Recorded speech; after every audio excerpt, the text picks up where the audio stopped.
Introduction. For centuries, the Firth of Forth has been the maritime gateway into Scotland. A great bight in the North Sea coast that invites trade and allows entry into the heart of the nation. There is a tremendous beauty here, while every island, nook and cove shelters a wealth of history, stories and legend. As a North Sea trading area, the Forth has welcomed vessels from all across the globe. From the pragmatic galleys of Rome, to cogs from France, and fat-bellied Dutch buses, and from blubber-smeared whaling ships of Leith, Bo'ness and Fife, to the giant tankers that berth off Hound Point.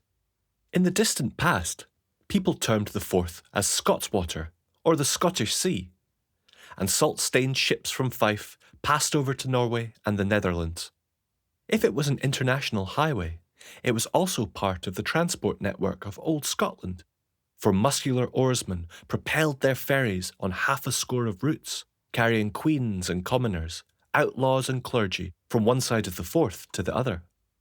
There were many holy men here, for Incham was the East's answer to Iona, and the Forth was also on the direct pilgrim route to the shrines at St Andrews. Not all the pilgrims and clergy were as holy as they might have been, for was it not a crew of monks who allegedly tipped Lord Mortimer into the deep that bears his name? In time, the construction of the great bridges relinquished the ferries to history, and now trains, lorries and cars drive high above the blue Firth. Fishermen have long frequented this water. Fishing villages decorate the shores. Newhaven, Clockensey, Dunbar, Anstruther, Pittenweem and Crail are only a few of the Forthside communities that have sent generation after generation of men out to fish the deep waters, often with tragic results. The sea is not always a kind mistress. Not all the visiting vessels were friendly.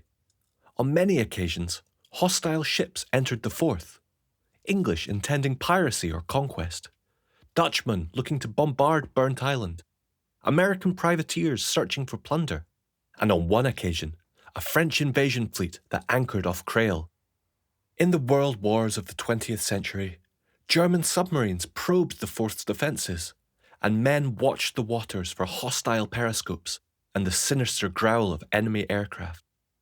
Just as alarming for the early Forth mariners were the Royal Navy press gangs, who could legally kidnap a man so he could disappear over the horizon for years at a time.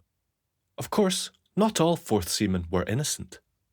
One of the most famous fictional survival tales of all time, Robinson Crusoe, was based on the exploits of a Forth privateer.